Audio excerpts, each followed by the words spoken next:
อันทานศีลภาวนาอย่าเลยละอุตสาหะสืบสร้างทางสวรรค์นิสัยส่งคงนิพพานมินานคลันกระเสมสรรแสนสุขสิ้นทุกภัย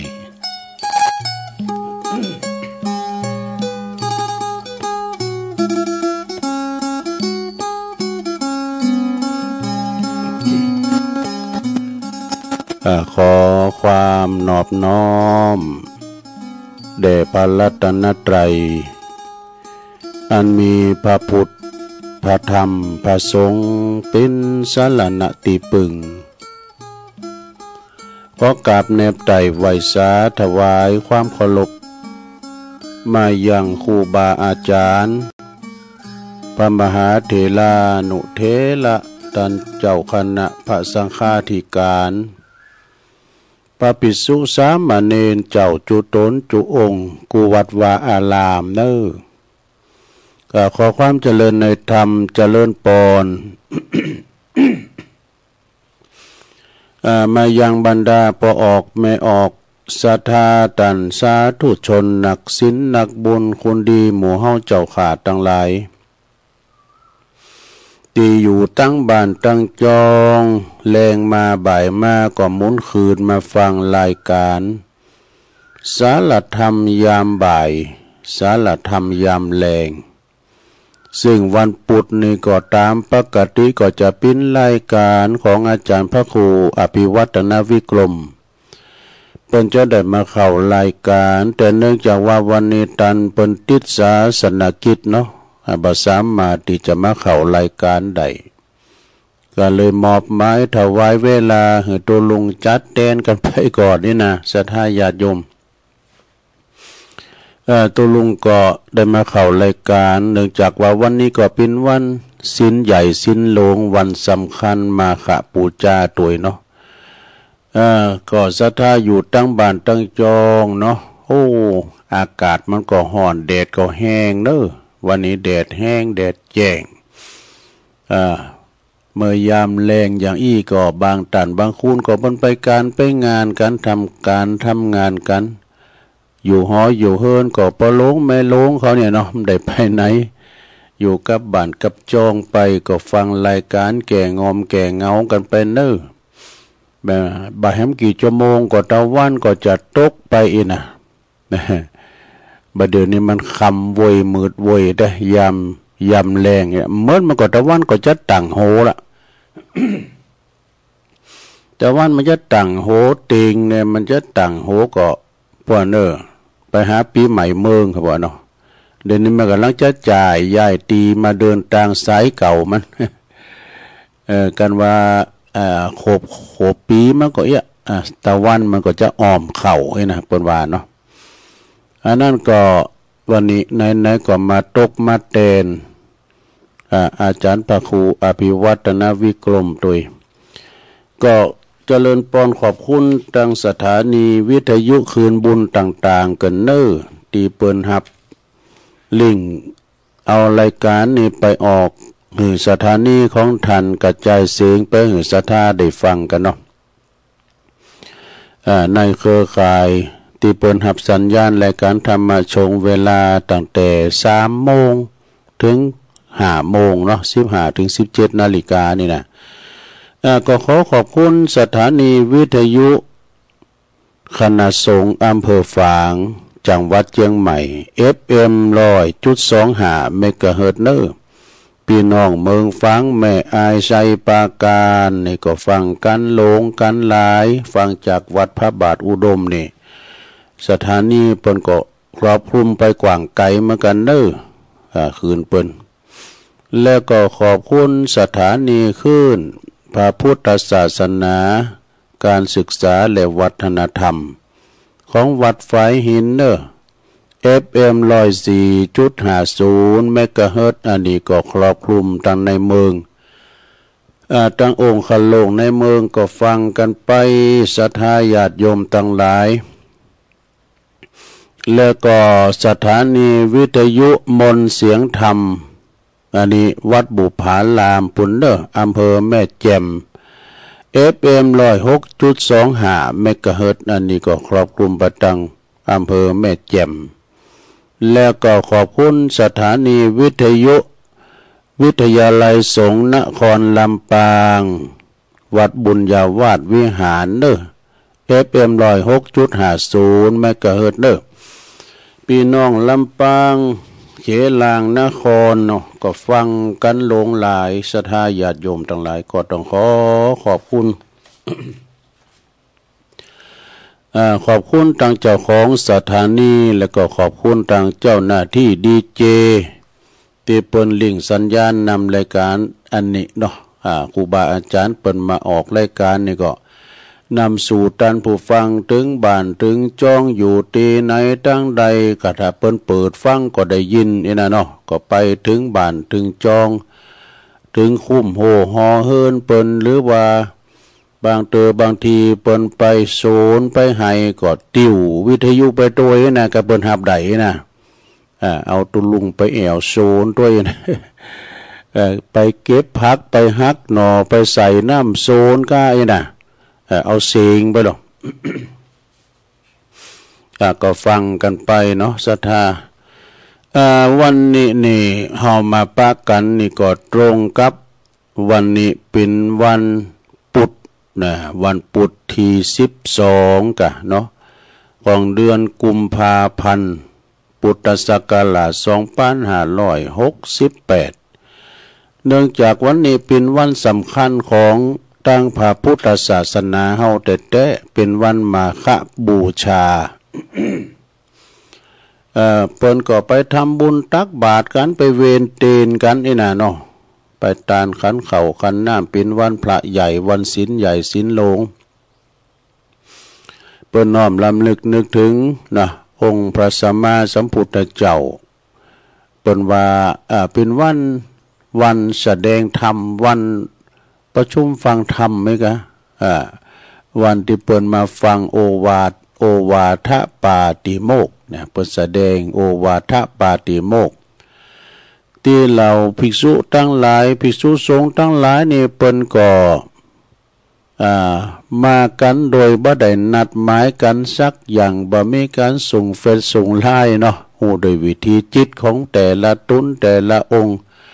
เปิ้นเป็นล้วนแล้วแต่เป็นพระอรหันตาขีณาสพทั้งนั้นศรัทธาญาติโยมพระพุทธเจ้าโบสถ์ให้ทั้งนั้นแล้วก็เปิ้นมากันโดยที่บ่ได้นัดหมายกันมาก่อน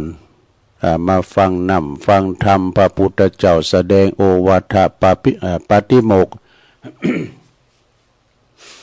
แต่ละตนแต่ละองค์เนาะเป็นพระอรหันตา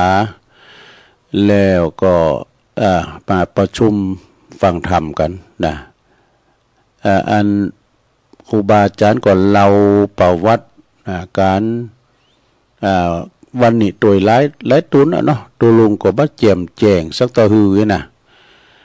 ก็เราไปข่าวก็เอานะเป็นวันแสดงธรรมโอวาทปาติโมกข์นี่นะเนาะนะพระเจ้าพระสงฆ์องค์ครูบาสังฆะนี่เปิดมาประชุมชุมนุมกันมาได้นัดหมายเป็นพระอรหันตาพระพุทธเจ้าโบสถ์เท่านั้นนะละชั่วทำดีละชั่วประพฤติดีก็ฮะแล้วก็ทำจิตใจของตนให้ผ่องแผ้วปราศจากมลมลทินต่างๆหัวใจของงานหัวใจของวันนี้เนาะฉะนั้นก็วันนี้ก็ปิ้งปุดตุยว่า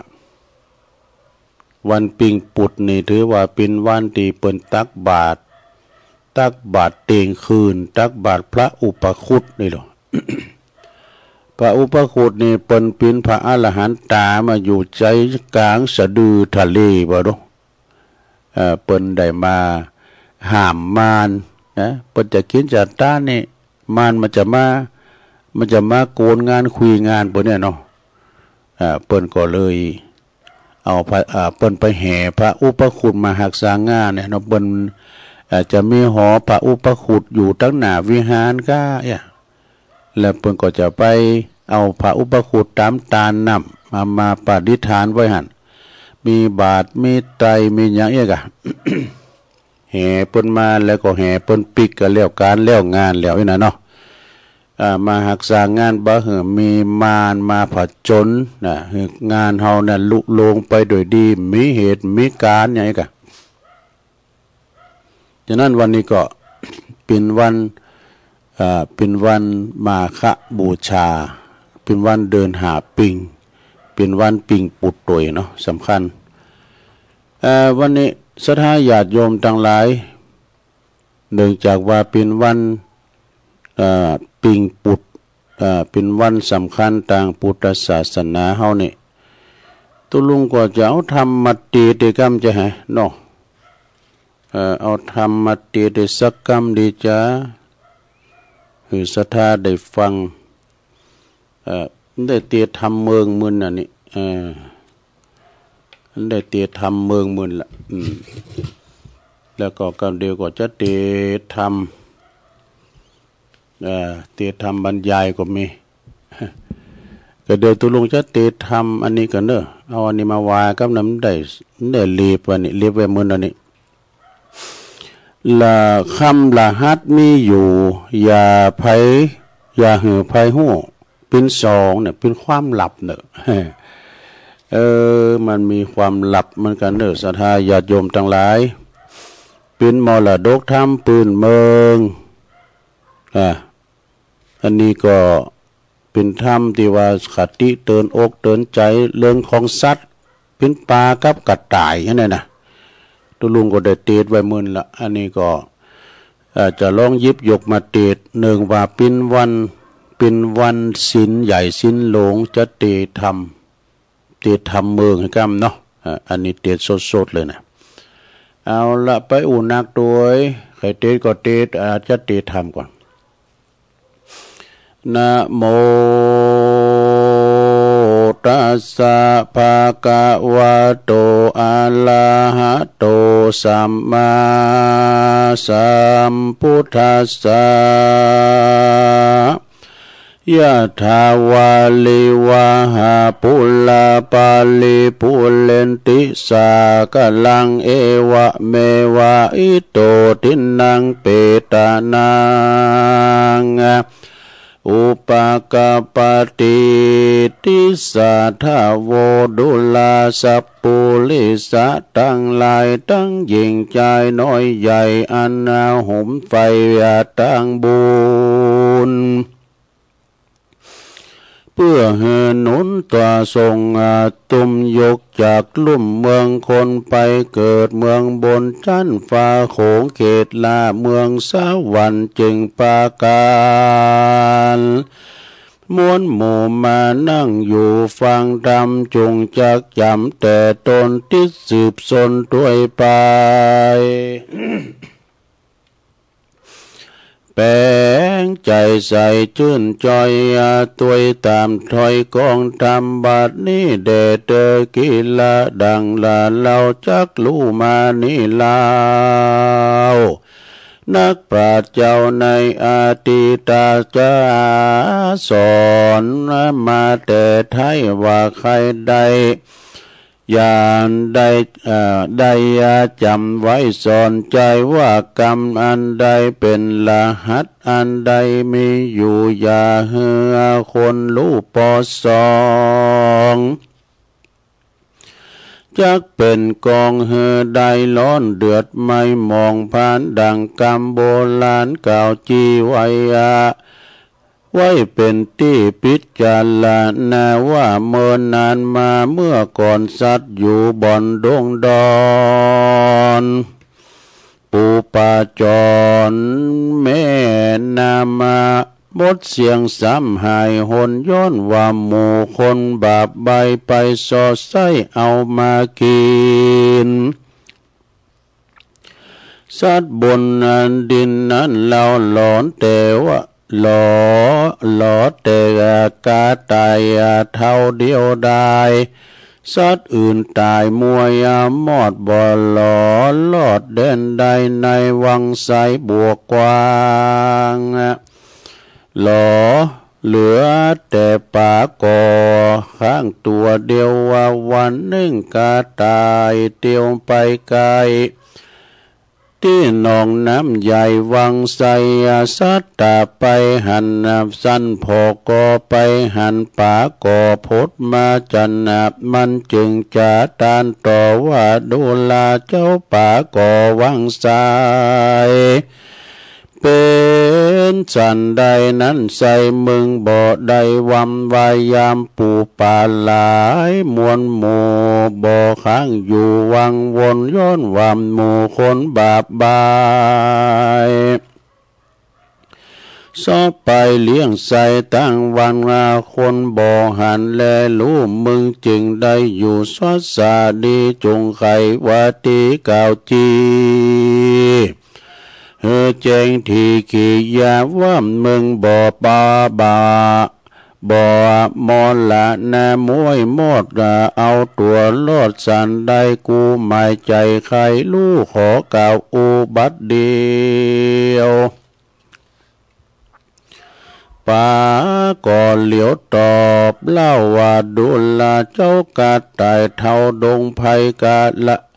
กำลาหัดในใจนั้นใส่ตั้นสอนไว้เดิมมาว่าอย่าได้จากกล่าวอูฮือคนใดรู้ไปลายจักงามกลายเป็นจักเกิดกลายเป็นโทษอันไล่โหดเครื่องกากูนี่นากึดเล่าระตุกคำเจ้าคืนวานว่าสัตว์ดงตันป่ากวางบ่อหล่อข้างบนดินก็ย้อนว่าเหตุคนเมาวินสอไซพับเสียงไข้ดงไพเป็นสันใดเมืองลอดป้อยปุ้นจะขอดมอนลานาเมืองจุงจะกล่าวอูเฮกูลู่ตามมีกาตายดงลีตัวเท่าก็ตอบเล่ากำไปว่ากำลาหัดในใจมีอยู่บอกกวนอุปันภายจักเป็นภัยอันใหญ่เหือล้อนไม่เครื่องกตายกลับมากาตายกับป่าต่อถอยมีบ่อน้อยลายปากานาตาต้านใจหานจื้นสู่ผูกกันอยู่กู้สหายแม่นาจักตายมวยม้างบ่อลาหลอกข้างเสียกันตั้นไข่ปันเก่าอู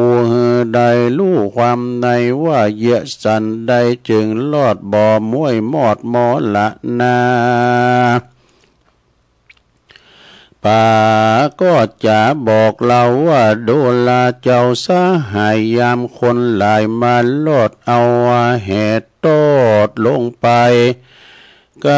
างวังใส่แม่กวางคานี่ก็เล่นไปอยู่ข้างวังวนกันว่ายามคนซอซอกที่ข้างนอกวังใส่ข้าก็เล่นไปไวบ่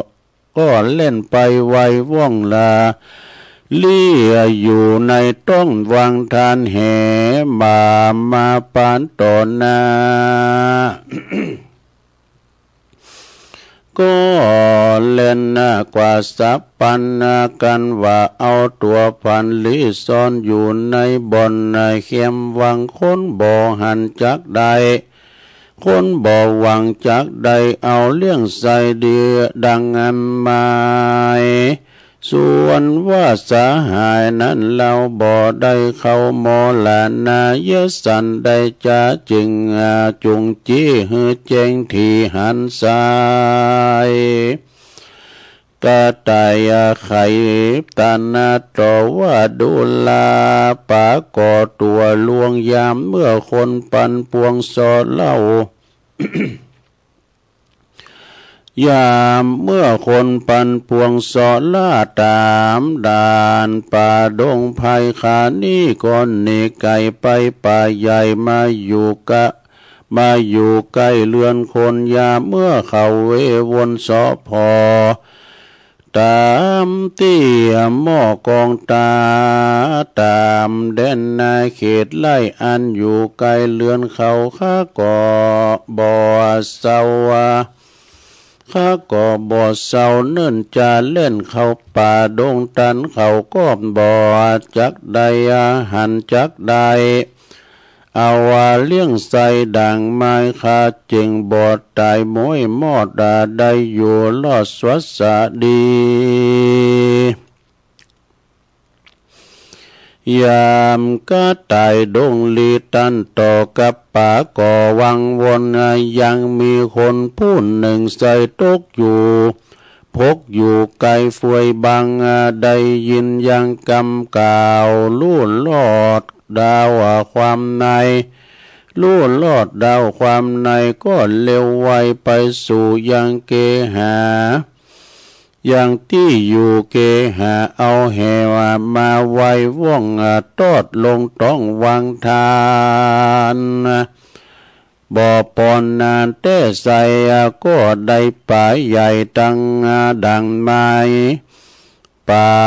กลัวตายมวยมังเขียตัวเหยียดตัวกาดังนิ่มเศร้ามันก็เอาป่าใหญ่ไปวางไว้บนอาจารย์ บ่อปอนนานสักกากมันก็มาลงมาจากเกหายับเอากาตายมาแถมเล่ากาตายเท่าดงลีอุบายมีบ่อน้อยเสงกว่าเสงกาดก้อยมอละน้ำมันนำมาวางไว้ที่จิ้มไก่กับปลาเลี้ยวไก่กาลาภาคลงไปจากเรือนมันลือรีพายพันบ่อจาไปสู่ต้านนาทีเพื่อขัดสีอาบน้ำจำละพร่ำตัวตนเลี้ยวถอยหนปีกปอกอ้อยหน้าออกคืนมาจักแกงปลาตัวใหญ่ลาบกาตายเลี้ยงใส่ยามแรงลาบเกาะลาบกับแกงแถมเหล้าพร้อมลูกเต่าสาหายคนยิ่งใจอยู่ไกลเตี้ยมอิ่มใจซ้ำเมื่อกันยามนั้นภายยามมันภายพันพระลาพลากลงไปจากเกหาก็ตายมุนตาสันพอหันป่าก่อวังวนแสงเยียตนกาดังอยู่จิ้มข้างตัวมันจึงใคร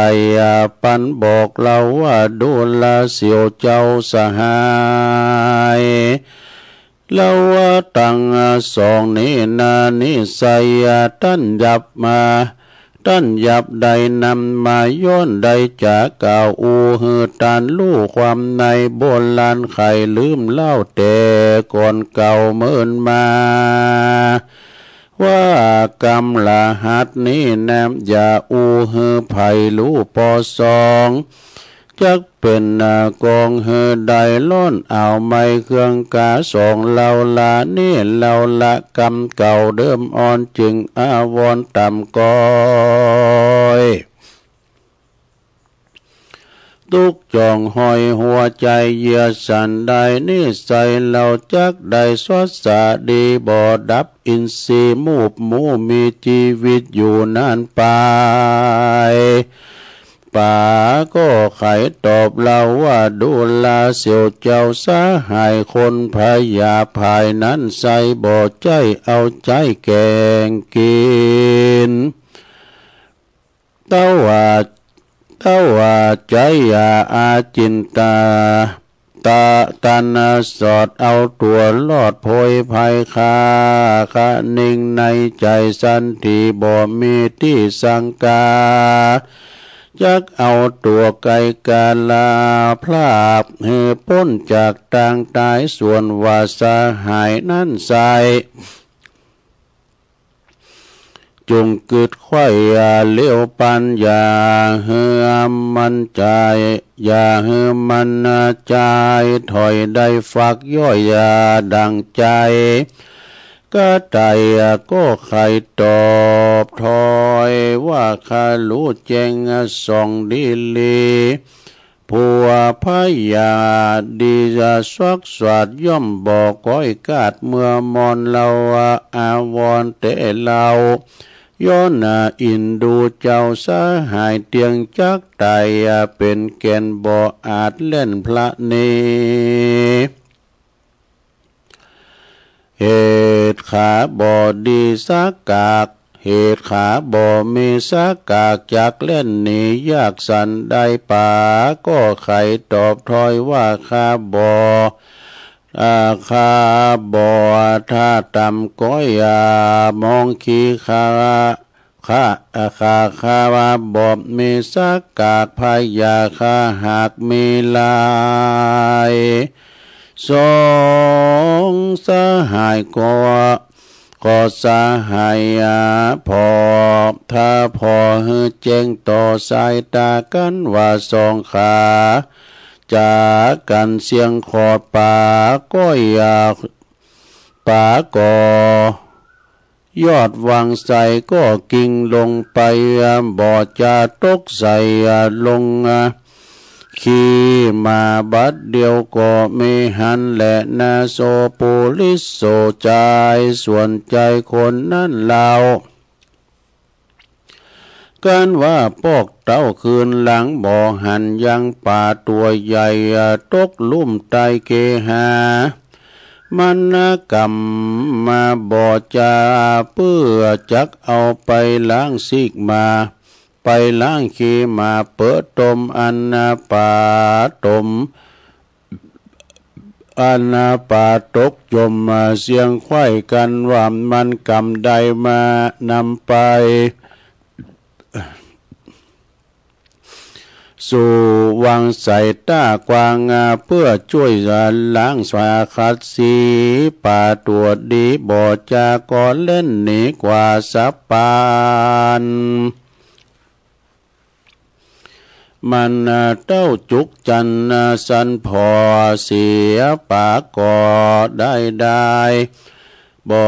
สมหมายเกิดไว้บ่ได้อิ่มใสดังหวังก่อรีบมายังที่เก่าเพื่อแกงกะตายเล่าแตนป่าเล่งดามูอลัวไม่สุ่มไฟไว้บัดเดียวรีบเลี้ยวบ่จะถือมีดกาคมสายย้อนมาจากกกผายังกะตายป่าตัวตายกะตายไม้รู้ได้มันก็กันว่ามันไกลตัวมันก็ลุกยันไวว่องเข้าสู่ห้องครัวไฟมันตัวไปบ่มันตัวไปที่ไกลเอาคนไล่บุบตีกาตายตัวดีไววาดย้อนว่าค้อนฟาดลงไปก็ลบไว้ว่าแว่นบ่ตัดแม่นดังไม้หม้อนน้ำลายใหญ่น้อยก็แตกย่อยถมทองเปียดบุงยองถอยไว้ตกลงใส่กองไฟลุกเลี้ยวไว้วู่ไม้เป็นไฟใหญ่เผาล้นโกลาหนมีกองเกิดควายห้องนากะตายดงนาตัวกาก็เล่นกว่าเลี้ยวปันเข้าสู่ดงตันเถื่อนทองป้นจากห้องวามวายก็มีหันและนาปานที่โตอันว่าเจ้าน้อยนาดลุ่มนาวจักเนทันเก่าพังหลังมาสอนยังลูกเตาตนภาพดาวเวียงใจเฮือหันใส่แจ้งที่บ่เฮือที่บ่มีที่สังกาว่าละหัดนี้นะเก่าอย่าอูฮือคนลูกปอสองว่าบ่แม่นกองผาเสดป่าฮือเกิดอันตราย ดังสองสาหายก่อนเก่าคือกาตายเท่ากับป่าต่างใดพิจารต่างใดจะเก่าอูหือกันรู้ความในคนจังไรอยู่ไกลลวดรู้ควายอุบายยับสองสาหายไปสู่ยังที่อยู่เกหา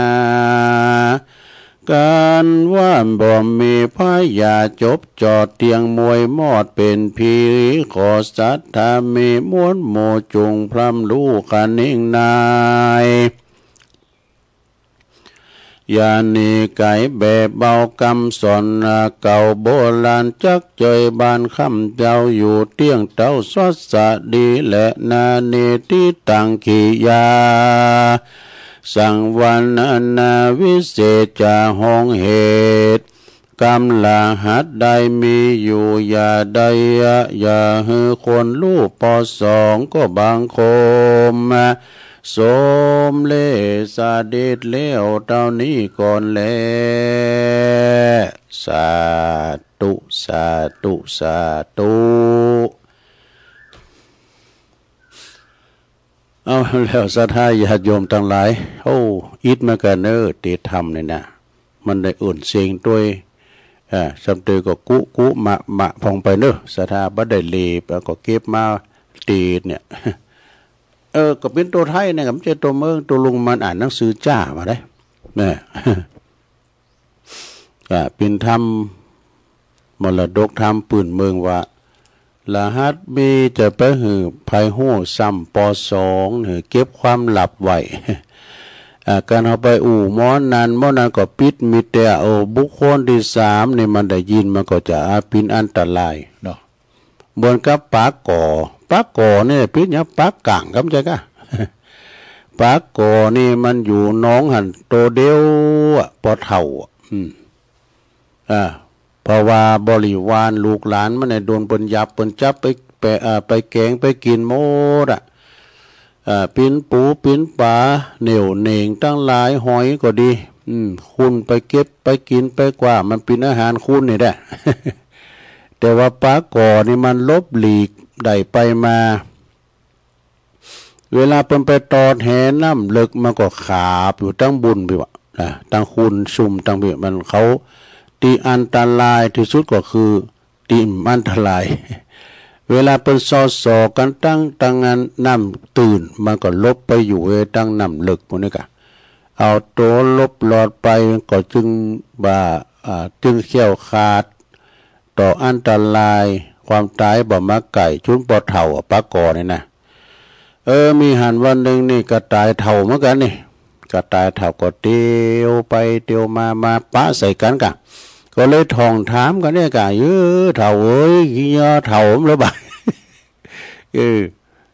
กระต่ายเถ่าเนาะกระต่ายมันถามก่อนด้วยเยอะกับป๋าก็บอกไปตามนั่นเนาะป๋าก็ถามว่าเจ้าเป็นเลยตกลุกมันพิสหายกันวะ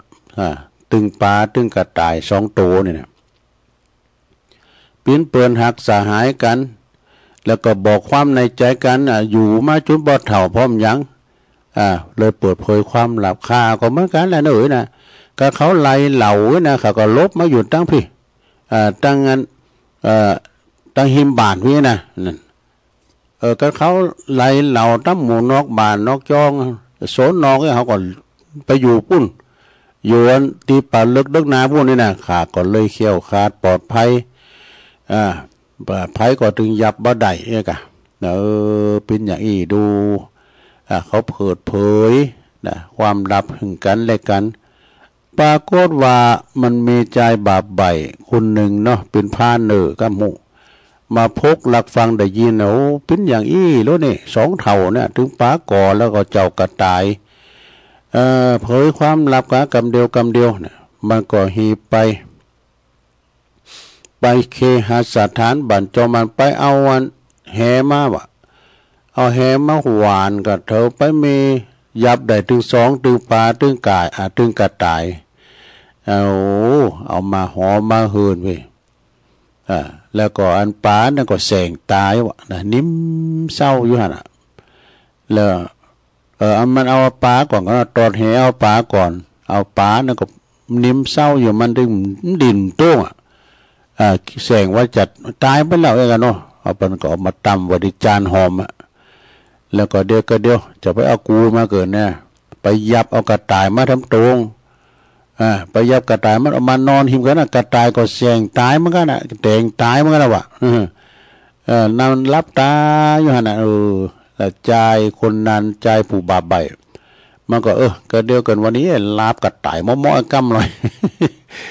ลาบป้าได้ลาบกระต่ายก็ไปน่ะมันก็ไปติดตามน้ำไปจำละล่างร่างกายของมันวะกระต่ายแล้วป้าก็อู่กันกะสหายเอี้ยเอามาเปิดเผยความลับกันและกันได้ก็เลยเป็นอันตรายอย่างเงี้ยนะขานี่ยังแควนกับขามีแข้งมีขาขาวิ่งใดหกใดเนี่ยเจ้านากาตีนก็มีได้ยื้อหนีหายจะป้นความตายใดก็โน้มต้องเป็นโหงอ่ะไอ้ดูขานี่มีปัญญาเลยนะขามีปัญญาจะได้ว่าแล้วมันก็ลุยไล่กันดินดึกก็ตกลงขี่มาบ่ตกลงจานหอมบ่ก่อนมันมีขี่มาแล้วเนาะสะดาเนาะขี่มานี่ก็คือหมายความว่าเฮาสะเฮาซอยล่างเนี่ยกะล่างที่จานหอมแต่ก่อนมันเป็นบ้านเป็นยกปืนดูเปิ้นเอายกปืนพร้อมหยังเพราะว่าตั้งปืนเปิ้นเอาแหล่งโง่แหล่งควายพ้องกายน่ะเอาไว้ล่อพ้องกายน่ะเฮือนก่อนมันยกปืนเนาะเป็นเฮือนใหม่เนี่ยกะแล้วก็เปิ้นก็จะซอยกันที่จานหอมหนึ่งเข้าเป่าไฟที่เฮือนไฟจานหอมนะน้ำมันก็จะลุ่งตกไปติดปืนจานหอมนะเป็ดกาไก่ก็มาขี่กันนี่ฮะมาขี่กันฮะไอ้เจ้าป๊าบก่อนนี่มันดิ่นตกไปหลุมบนเนาะโอ้พอดีใจผู้บาปใบเตียวขึ้นเคหะสถานบัดจอมมาโอ้ป๋านี่หายไปไหนเนี่ยส่องพอทั้งปืนโบอยู่ปืนจานหอมมันก็ลุงไปตั้งยังจะหนีไปไหนจะเป็นอาหารของกูวันนี้เยาหลาบมองกันเลยหลาบไปโอ้พี่ขี่มามดมันก็กำเอาปลานั่นนะเอาไปตีตาหนำแต่เอาไปสำนักล่างมันใสกะแล้วเอามาทำอาหารเนี่ยกะปวดปลาเนี่ยก็ดินดึกก็หนีไปกะลุดลงมือไปก็หนีเขานำไปเนี่ยปลอดภัยปุ่นตายไปแล้วมันก็ยืนเคยหันจัดมันโอ้ลาปากกูได้แต่นี่ ก็จะหันจะกินอยู่ลมมาลอแล้วนี่ยังหนีไปอยู่น่ะบียังจะไปลาบกระต่ายกันเลยกะขึ้นมาก็จะมาเอากระต่ายกะกระต่ายนั่นมันก้องว่าปนขืนเฮินมามันก็ลุกวิ่งหกไปแล้วมันหกไป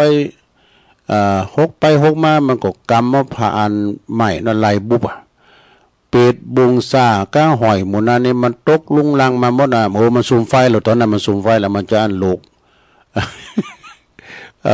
หมูเป็ดหมูซ่าหมูบุ้งหมูนั้นตกมาก็ไฟใหม่กับปวดระวะวายวัดรู้กระต่ายก็หนีไปตอนนั้นนะไฟ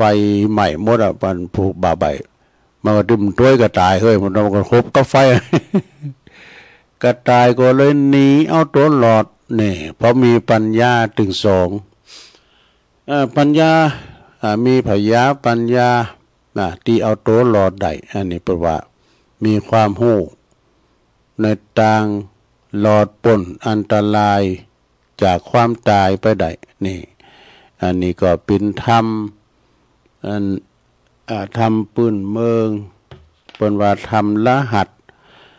คำละหัดมีอยู่ยาหือภัยหูปอสองเนี่ยปนวงเล็บว่าความลับไปวะดูจบลงไปเนอะสดาญาโยมทั้งหลาย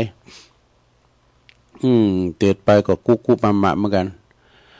เอาปอนทำไว้ก่อนเนาะสดาเนาะเอาปอนทำไว้ก่อนแล้วก็มาว่ากันต่อสัพปิติโยวิวัจจันตุสัพพะโลโกวินาศตุมาเตภวัตวันตะลายโยสุขีติคายุโกภาวะอาภิวาตานาสีลิสะนิจังวุตตาปัจจายโน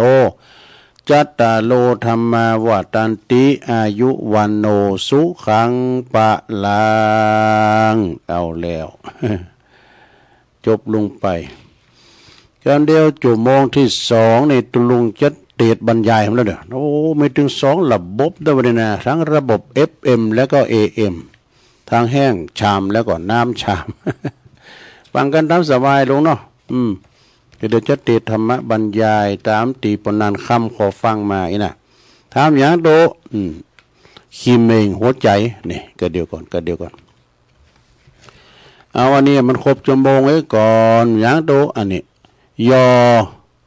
7ยอนี่ เอามาเราลืมเนาะมาปัดฝุ่นเป็นว่าวิธี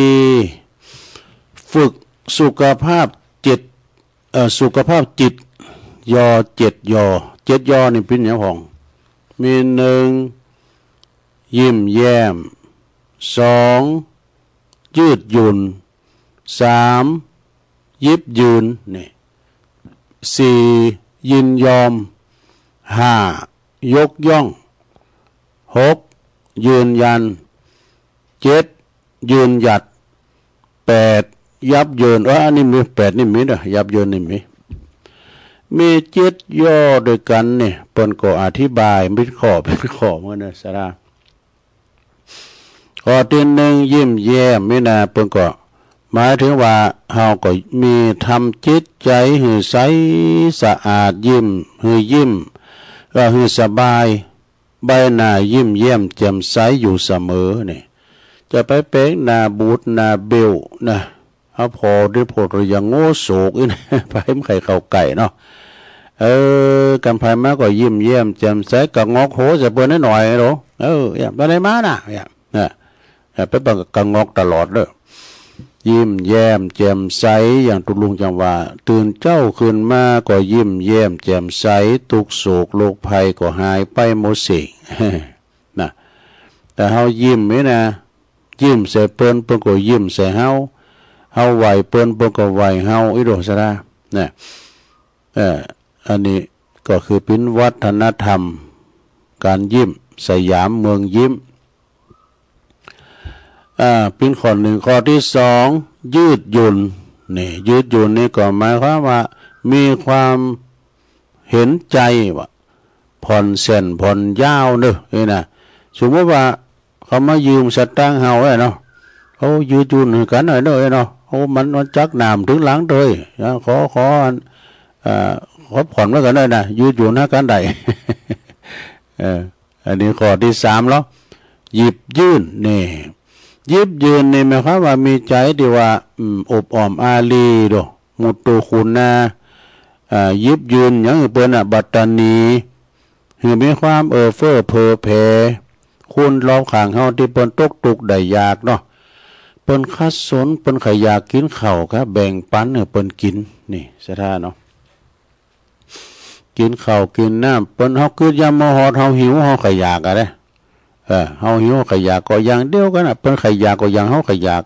การเฮาแบ่งปันเนี่ยเปิ้นกินเนี่ยเปิ้นอิ่มนี่นะโธ่เติมอิ่มก็ตุนต้องไม้นะได้บุญหนักบุญหลายเนี่ยหยิบยื่นข้อที่4ยินยอมนี่ยินยอมนี่ก็แปลว่าเมื่อผิดพลาดก็สารภาพผิดยินยอมนี่ยอมรับผิดอย่างลูกผู้ชายนี่นะข้อที่5ลงยกย่องนี่ยกย่องนี่ก็หมายถึงมีแต่วาจาที่อ่อนโยนยกย่องชมเชยดีแต่นี่นะลูกหลานนี่ว่ามันศึกษาหำเฮนดีแต่นี่นะ อันนี้เป็นว่ายกย่องยกย่องเป็นได้อยู่ดีมีสุขเนาะข้อที่6ยืนยันนี่ยืนยันนี่มันคงเด้อยืนยันสิ่งได้ดีแปลว่าสิ่งได้ดีจริงต้องกล้าทำกล้าประพฤติปฏิบัตินี่ยืนยันได้นะก็อย่างเฮาเองกันนะอย่างเฮานึกถึงคุณของพระพุทธเจ้าวันนี้วันมาฆบูชาเนาะเฮาก็ยังไปเวนเตนกันไปทำบุญตักบาตรกันนะวันนี้ปิงปุดเนาะเฮายังตักบาตรเตงคืนกันเนี่ยเฮายืนยันดอกประพฤติดีปฏิบัติชอบสุดท้ายข้อที่7แปลว่ายืนหยัดเนี่ยยืนหยัดเปิดความเป็นธรรมต้องสู้บ่ถอยนี่บ่ท้อถอยจบลงไปซะละเอามาขาเวลาได้หลายนาทีอยู่เมื่อเด้อ นะเป็นคติธรรมเล็กๆน้อยๆให้ศรัทธาญาติโยมได้ฟังกันเนาะก็ประกาศข่าวสารงานบุญให้พี่น้องศรัทธาต่างลำปางให้ก่อนเนาะต่างลำปางนี่ก็วันที่16นี่เปิ้นก็จะมีงานพระราชทานเพลิงศพในเมตตาบารมีธรรมพระเดชพระคุณท่านเจ้าคุณพระราชจินดานายกเนาะซึ่งเป็นก็เป็นอดีตที่ปรึกษาเจ้าคณะจังหวัดลำปางก็อดีตก็เป็นเจ้าคณะจังหวัดลำปางตัวเนาะแล้วก็เป็นนั้นได้ละสังขารไปได้เป็น2 ปีพวกกันเนาะแล้วก็วันที่16นี่เพิ่นก็จะมีงานพระราชทานเพลิงศพโอ้คุณจะหนักจะหลายกันเมตตาบารมีธรรมหลวงพ่อท่านพระครูสาธุกิจจันนันท์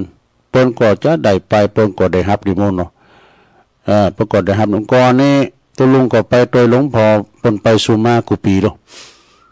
ยังเมื่อเพิ่นมีอินทรีย์ชีวิตอยู่นะตัวลุงก็ได้ไปกราบไปไหว้เพิ่นนะตอนนั้นเพิ่นก่อนดำรงตำแหน่งอยู่ก้าเนาะแล้วก็ว่าเดี๋ยวนี้เพิ่นก็ได้ละสังขารไปก็ตั้งกลางคืนก็เพิ่นก็จะมีสวดพระอภิธรรมมีเทศน้ำเทศธรรมกันกูคืนเนาะเด้อศรัทธาที่วัดนี่ก็วัดพระอารามหลวงเหมือนกันเนาะตีจังหวัดลำปางพระธาตุยังเศร้าหลังก็พระเจดีย์เศร้าหลังเนาะไม่นะก็ทะลุก็ลืมไปสุมาเลยแล้วก็พระจะไปเป็นเจ้าภาพสังก็ดีจะไปเปิดห้องตาลก็ดีหรือว่าพระจะไปปูจาผ่าปังสุกุลก็ดีก็เจอเนอะ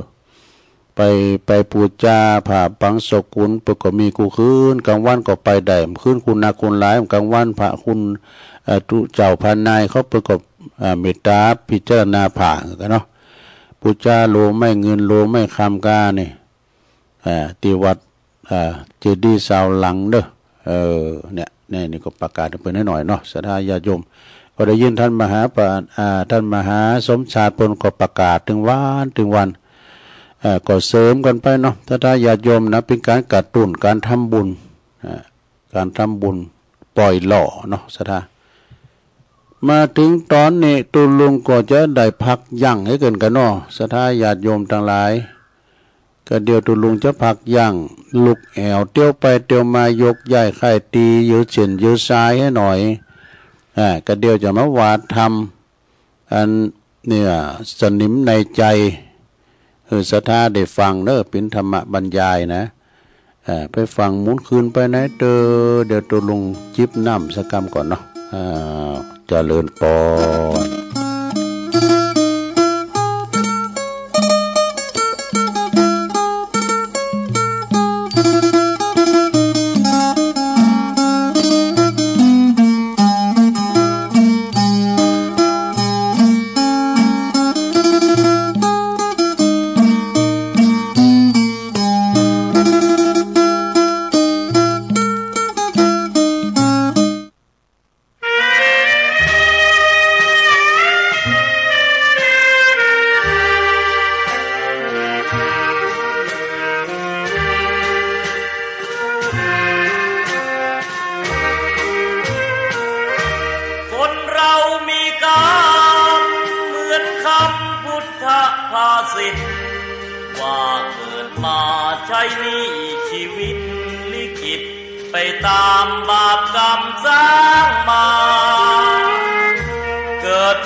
ที่นอนเหมือนกันคือโล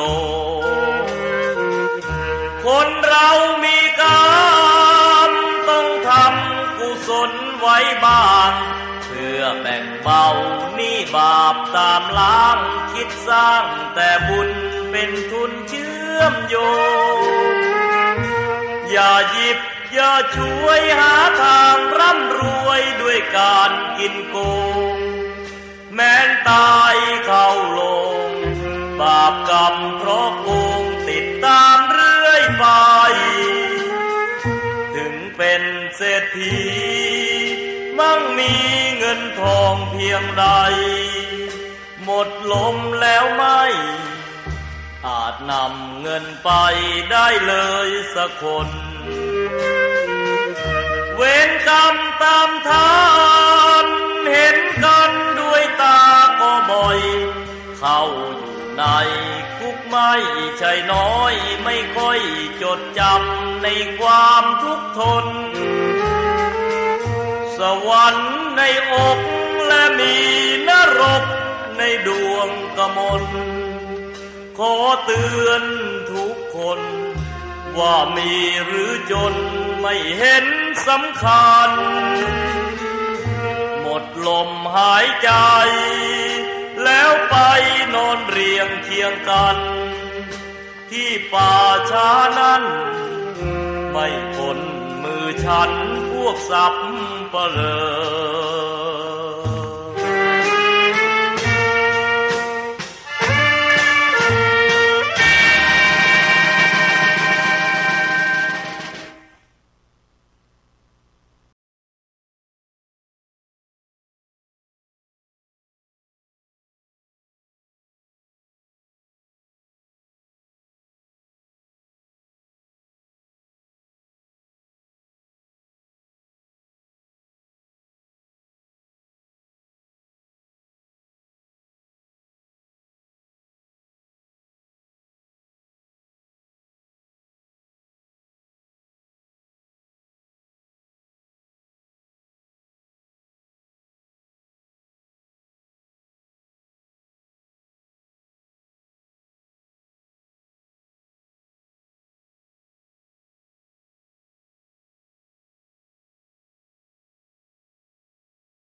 เอาแล้วเนาะ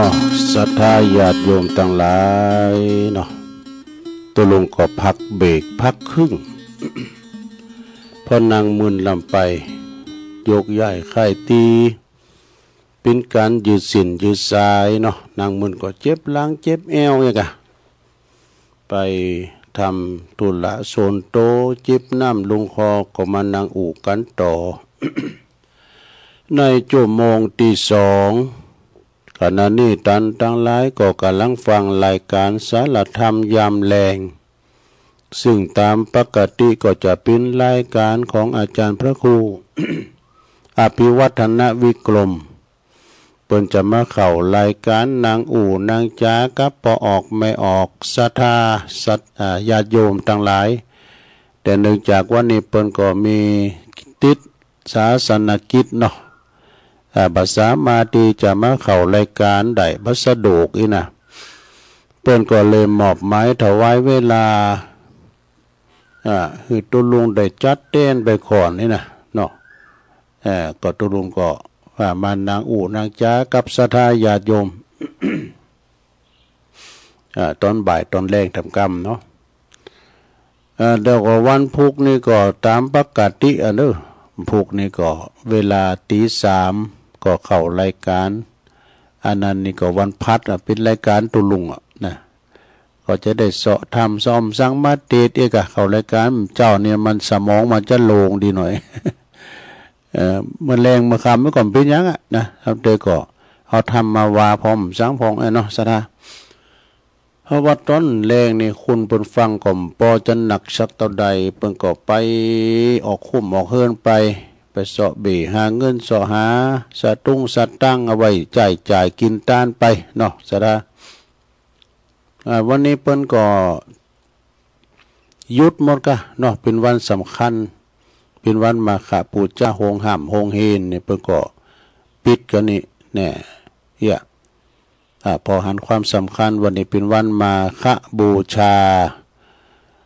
เป็นวันเดินหาปิ้งแล้วก็ปิ้งปุดโดยบางพองที่วัดอื่นวัดไกลที่ไหนก็ดีเพิ่นก็ตักบาตรเต่งคืนตักบาตรพระอุปคุตนี่นะเนาะศรัทธาแล้วก็ทำบุญตักบาตรตอนเจ้าเป็นวันมาฆบูชาวันพระพุทธเจ้าแสดงธรรมแสดงโอวาทปาติโมกข์ตั้งคณะพระสงฆ์ขีณาศพอรหันตามากันโดยได้นัดได้หมายกันมาประชุมสุมพร้อมกันนะครูบาอาจารย์ก็เล่าฟังกันไปเนาะอันนั้นวันนี้ก็ศรัทธาญาติโยมทั้งหลายตามตีได้ประกาศอู่ไป ตั้งธรรมว่าละก็เดียวจะได้ว่าธรรมบาธรรมบรรยายสนิมหัวใจหรือว่าสนิมในใจขี้เมฆเนาะขี้เมฆนั้นเปก็เปรียบเหมือนกิเลสอีวะนะเป็นกิเลสยังที่มาจรเข้ามาทางหูทางตาจรเข้ามาทางร่างกายเขาเนี่ยนะตาหูจมูกลิ้นกายใจอายตนะต่างๆเอาขาใดอันนั้นแต่ตาไปปะใส่หันใส่อันนั้นก็ก่อนมาขาใดแต่เนยนะมีก็หามาก็เสาะนะโอ้สาบเปิ้นโขมซ้ำแล้วเนี่ยขยากเนี่ยมาตังหูดังทำแล้วนี่ดูจะพิจารณาลองฟังก่อนนะสดาเนาะสนิมในใจต่างนะโมให้3 รอบก่อนนะโมตัสสะภะคะวะโตอะระหะโตสัมมาสัมพุทธัสสะนะโมตัสสะภ ภะคะวะโตอะระหะโตสัมมาสัมพุทธัสสะนะโมตัสสะภะคะวะโตอะระหะโตสัมมาสัมพุทธัสสะอโรคยาปรมาราภาติณโอกาสบัดนี้อาตมาภาพก็จักได้แสดงธรรมเทศนาพรรณนาลักษณ์สัจธรรมคำสอนขององค์พระชินวรสัมมาสัมพุทธเจ้าซึ่งเป็นผู้หูผู้ตื่นเป็นโลกวิตูมาจี้แจงบรรยายให้บรรดาปอออกไม่ออกศรัทธาพ่อแม่พี่น้องสาธุชนทั้งหลาย ได้สดับรับฟังกันเปิดเป็นการเพิ่มพูนสติปัญญาได้ทั้งบุญได้ทั้งกุศลจะเป็นบุญกุศลมากน้อยเพียงใดนั้นอยู่ที่ความศรัทธาประสาทะความเจอความเลื่อมใสและก็ตั้งใจฟังเนาะเปิดอนุโมทนาไมของตันเจ้าภาพเรียกว่าตีใดมีบุพเจตนาอันแน่วแน่นอกจากจะเป็นประโยชน์โสธิผลแก่คนเฮาในปัจจุบันแล้วก็ยังขออนุภาพแห่งการบุญกุศลอันนี้แผ่พายย้ายบุญไปหาผู้ที่ลงหลับดับขันไปสู่โลกไปหนาตยวันนี้ก็จะขอแสดงพระธรรมเทศนาโลกกายแล้วก็โลกใจหรือว่าอู่ทำกรรมสนิมในใจนี่เพียงอย่างใดก็น่าฟังเด้อสัทธาเด้อพอสมควรแก่กาลเวลาคุณเฮาเกิดมากูขู่กูควรนะมีความปรารถนาสูงสุดแล้วก็เป็นบุญอย่าลาบอันพระเสริฐยิ่งก็คือขอให้มีอายุมันยืนยาวเนาะความที่บ่มีโรคภัยไข้เจ็บมาเบียดเบนมีความสุขภาพพลานามัยสมบูรณ์แข็งแรงนะเฮาก็จะหันว่าในสมัยปัจจุบันนี่เจิญจวนกันวิ่งการกุศลก็ดีอันนี้ก็หาเรื่องออกกำลังนะเนาะวิ่งการกุศลปั่นจักรยานก้านี่ในโอกาสต่างๆนะจุดประสงค์ก็คือคุณเฮามีสุขภาพพลานามัยแข็งแรงนั่นเองอนามัยดีทำให้ชีวิตเฮาสดชื่นลื่นเริงร่างกายแข็งแรงจิตใจผ่องใสเนอะศรัทธาเนอะโลกกายโลกใจเปรียบเสมือนสนิมนะก็จะบ่หือมาแผ่วพานในร่างกายของเฮาหรือจะมีมาก็มึนมือในข้างตามสภาวะธรรมมีเลยก็มีเนาะมันก็มีพองดังสุภาษิตคำพังเพยของเมืองเหนือเฮาเปิ้นว่าสะอาดกายเจริญวัยสะอาดใจเจริญสุขสะอาดที่อยู่ก็เจริญตาเนี่ยสะดาแล้วก็เปิ้นก็ว่าจะอุปมาสรีระร่างกายของเฮาเนี่ยนะแปลว่าเหมือนกับรถยนต์เหมือนกับเครื่องยนต์กลไกก็เหมือนกับรถยนต์มันสมองเหมือนหมอนน้ำนี่มันสมองเขาเนี่ยเหมือนหมอนน้ำสิ้นประสาทนี่เหมือนน้ำมัน จิตใจก็เหมือนเครื่องยนต์กลไกโลกที่เขาอยู่อาศัยดินโลนอยู่นี่ก็เปรียบเหมือนถนนตั้งรถทุกชนิดที่จะเตี้ยวมานะที่จะแล่นผ่านมาเนี่ยถนนนี่นะทุกคนก็เดินผ่านเบื้องต้นนั้นก็ต้องมีสรีระยนต์นี่สรีระยนต์แข็งดีแข็งแรงก็คือตัวถังดีหม้อน้ำดีน้ำมันดีเครื่องยนต์ดีน้ำมันเบรกดีนะดีสมบูรณ์รถยนต์ก็จะวิ่งได้โหลดเร็วลาบลื่นนะจุดหมายปลายทางโดยปลอดภัยนะจะถึงโดยปลอดภัยทั้งขาไปและขากลับชีวิตของคุณครับ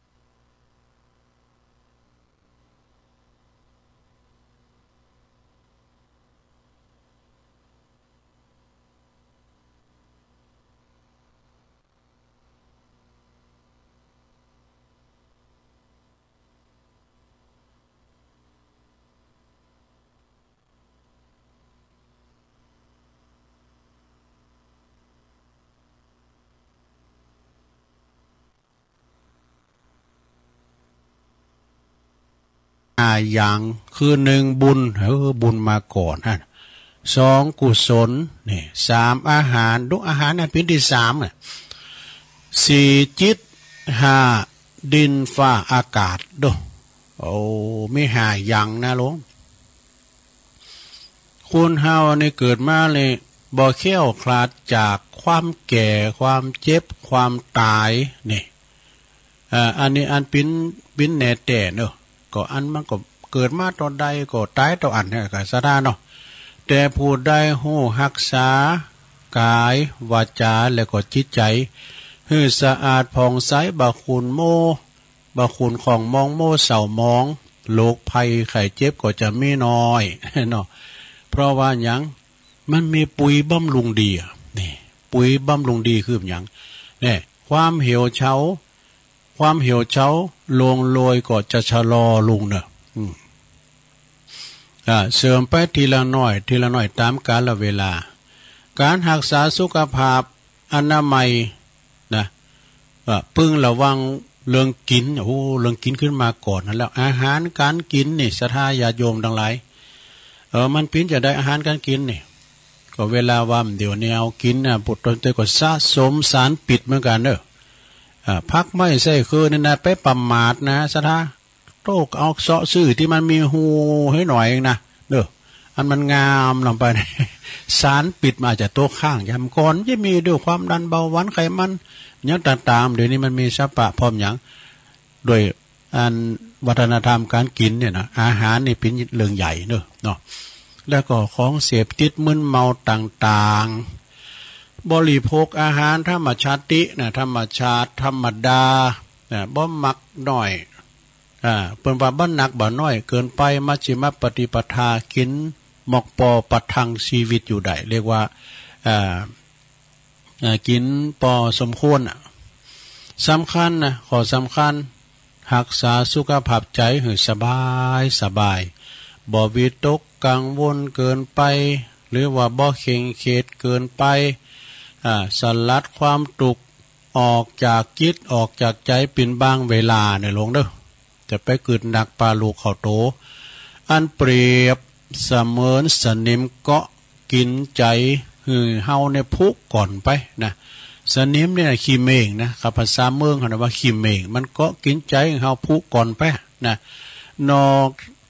ตั้งนอกกายคุณเฮานะวันหนึ่งก็จะต้องบริหารเคลื่อนไหวในอิริยาบถสี่คือนางนอนยืนเดินเป็นวานะแล้วก็กินดื่มกินแล้วก็การพักผ่อนการนอนหลับเพื่อหืดทาสีเมดินน้ำไฟลุมนี่เป็นปกติบ่ซ้ำหลุดสุดโทมคลำคลาเร็วเกินไปเว้นของเสพติดที่เป็นปิดเป็นภัยต่อร่างกายนะดันวางลักไว้เลิงบริโภคนะการบริโภคอาหารไว้7 ข้อทำแล้วลงจังลำเลยเนี่ยการบริโภคอาหารเนี่ยนะเป็นวางไว้7 ข้อคือ1หู้จักประมาณในการกินนะโภชเนว่าโภชเนมัตตัญญูตาบริโภคอาหารแต่พอควรบ้ำหนักบ่น้อยตีมักได้ยินที่เปิ้นอู่กันเสมอว่ากินเปออยู่ปัจจะอยู่เปอกินมันจะมีกรรมเนี่ยเนาะแล้วก็กรรมพังเพยของเมืองเหนือเฮาเปิ้นว่าคือเปิ้นว่ากินหือปอตองย่องหือปอโตนี่คุณอายุสั้นเพราะหยังน่ะคุณเฮาเนี่ยน่ะอายุสั้นเพราะกินเกินกินจุน่ะกินหนักลำไปนะอย่างบูพามันต้องแตกด้วยเนาะเปิ้นว่าโอนชุไขมันหนักเปิ้นว่าตายเร็วก็มีหน่อยเนี่ยคนโบราณเนาะ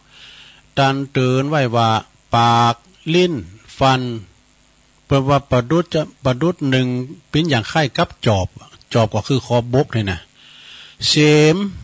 ขุดหลุมฝังศพตัวเองว่ะเสมเนี่ยนะ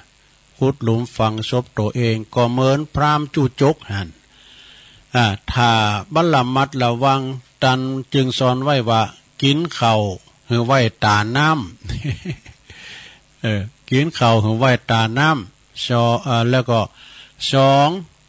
หือหู้จักประมาณในการพักผ่อนนอนหลับนะในการพักผ่อนนอนหลับเพราะว่าร่างกายของคุณเฮานี่มันเหมือนกับเครื่องจักรเครื่องยนต์เวลาธรรมชาติ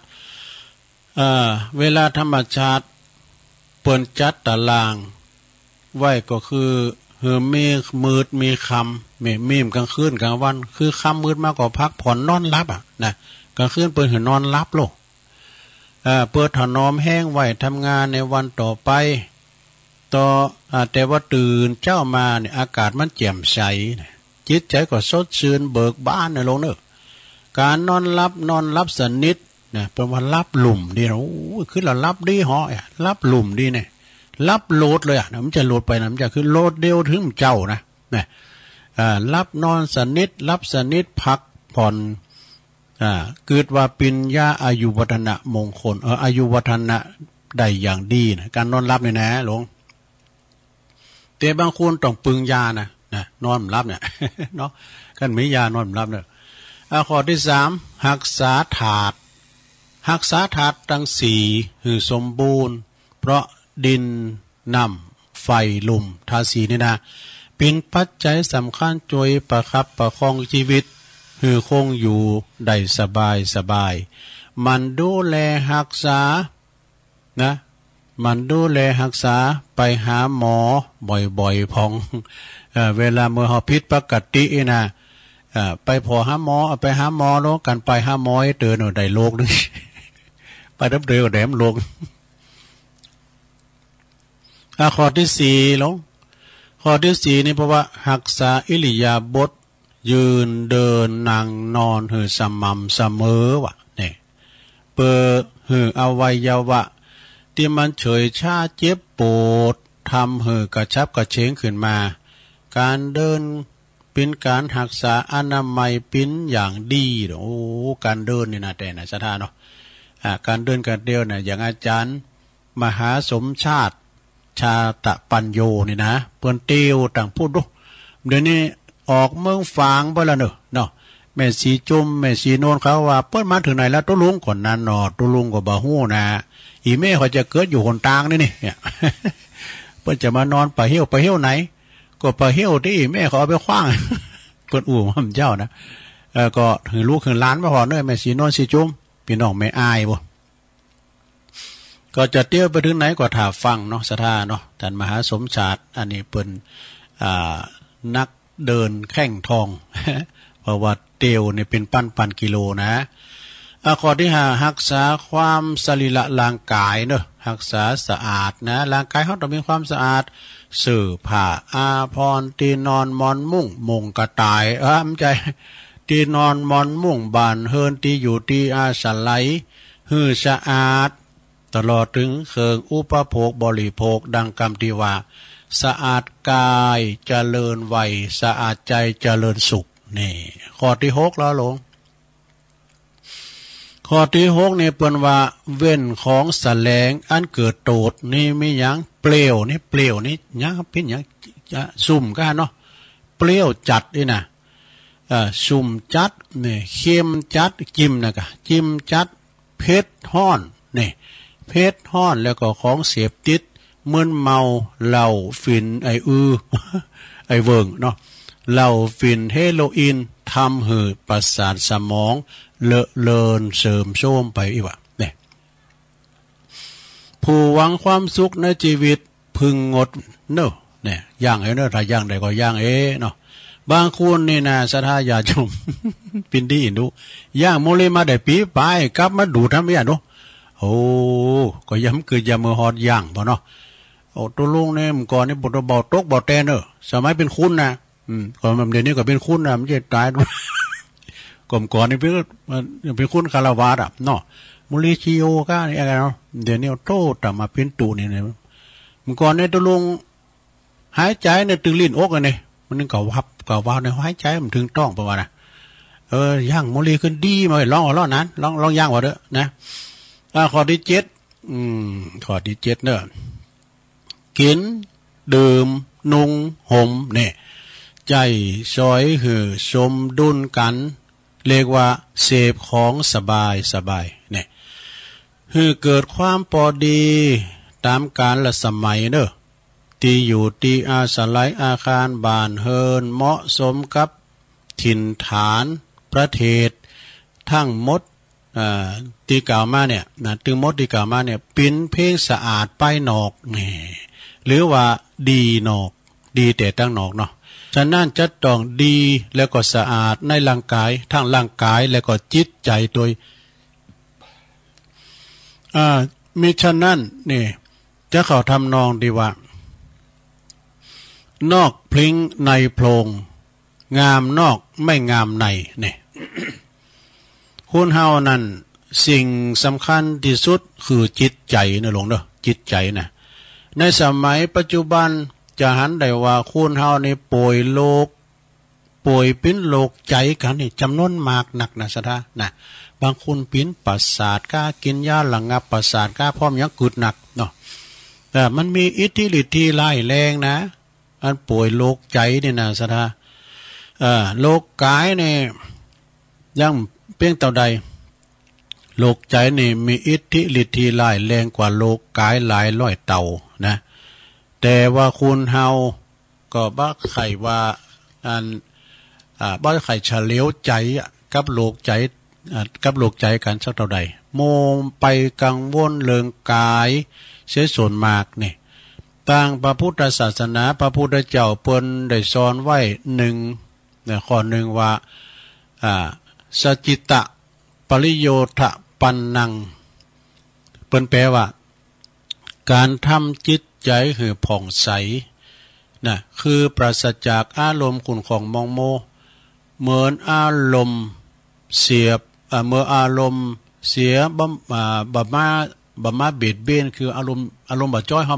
ไม่มาเบียดเบียนเฮาไอ้น่ะสุขภาพจิตก็จะเป็นดีอิ่มเอิบมีกำลังกายกำลังความคิดกำลังใจสมบูรณ์นี่วิธีตั้งรักษาสุขภาพอนามัยตั้งใจของพระพุทธเจ้านะเพิ่นก็บอกว่ามีอายุยืนนั่นก็คือ1ชำระจิตใจให้บริสุทธิ์2บ่ผูกโกรธเนี่ยคือบ่โกรธบ่เกลียดนะ3คือมีเมตตาบ่พยาบาทปองร้ายจองเวรไผ4บ่คิดถึงสิ่งลงแล้วไปมันแล้วก็แล้วไปนะเอ้ยมันแก้ไขบ่ได้แล้วปล่อยมันแล้วไปเฮเนาะ5จะไปเพ้อฝันในสิ่งที่ยังมาถึงเตอเนี่ยเพิ่นถึงว่าเด้อพวกในเป็นอนาคตะมันมาเตอแล้วก็อดีตมันผ่านไปแล้วแก้ไขบ่ได้เอาปัจจุบันไปก่อนเอาวันนี้ไปก่อนนะต่อไปข้อที่6นะจงกึดในสิ่งที่ทำในปัจจุบันนี่ต่ออันคือเอาปัจจุบันนะโลกใจนะหลวงเด้อโลกใจหรือสนิมในใจตัวจักาดตีระบาดอยู่นะในหมู่ปุถุชนคนเฮานั้นมีอยู่3แถมแล้วหลวงโอ้ยมันมี3อย่างพองนะเลข3มาดึมหายตัวตีขาคนมานักตอนนักนี่นะนี่ตัวตีขาคุณมานักตอนนักคือสังคมเหล่าหลอนพินาศบรรลัยนะชิบหายหล่มจมละทมทุกประหัตประหารดูการบ่ทนแทบจะวันนาทีเวลานาทีนั่นก็คือ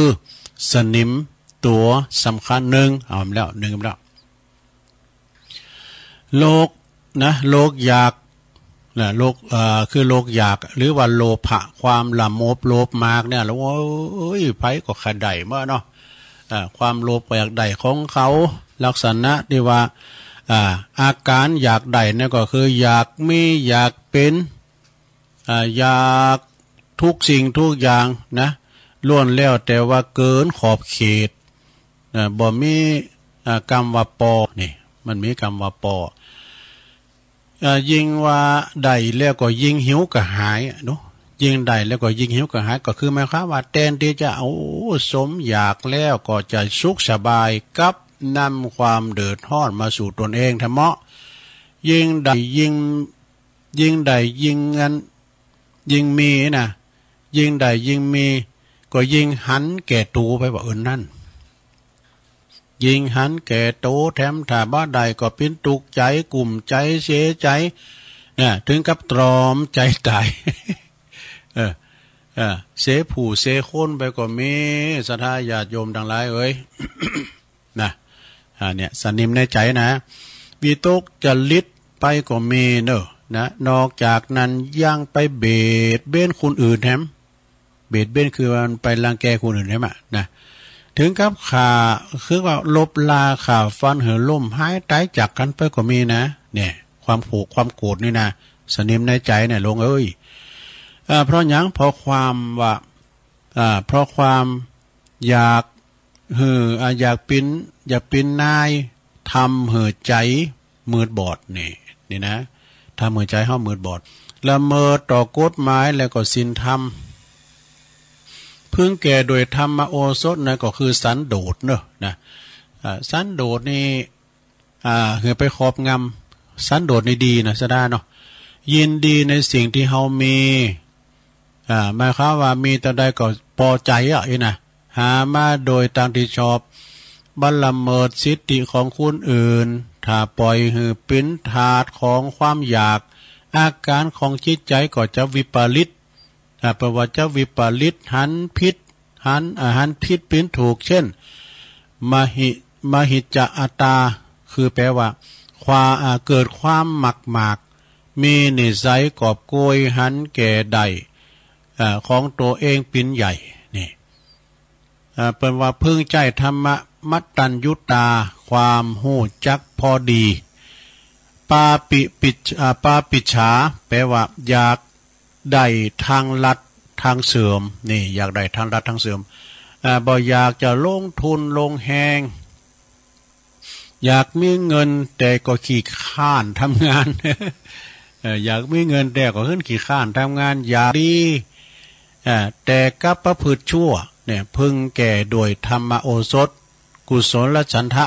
เนี่ยก็คือความพอใจและก็ทำความดีมายาเจ้าเล่ห์เจ้ากลเป็นว่าปิดบังซ่อนเล้นไล่สินไล่สัตว์ไว้ใจอยากเนี่ยพึงแก้ไขโดยธรรมโอสถในข้อสัจจะเนอะสัจจะคือความจริงใจปูจาความจริงละภั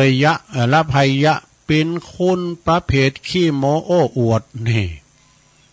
ตัวบ่มีดีแต่อยากอวดดีปิ้นปุ้มดอยอยากอวดปุ้มเด่นเนี่ยตัวปิ้นปุ้มดอยอยากอวดจะปิ้นปุ้มเด่นบ่มีความหู้แสดงภูมิอวดหู้มาเนี่ยอยากคือคนอื่นยกย่องตัวเองเป็นประเภทละคังที่เบิ้นมีไผตีมันดังคนเดียวนะกองนั้นตะเปรีนะเป็นว่ากองคืดกองจะไผมตีดังคนเดียวนะทำนองที่ว่าจนอวดโก้นะคนโง่อวดฉลาดเนี่ยคนจนอวดโก้คนโง่อวดฉลาดต้องเยียวยาโดยธรรมะข้ออัตตัญญุตาเนี่ยอัตตัญญุตาคือสำนึกพื้นภูมิตัวเองนะภาวะฐานะของตน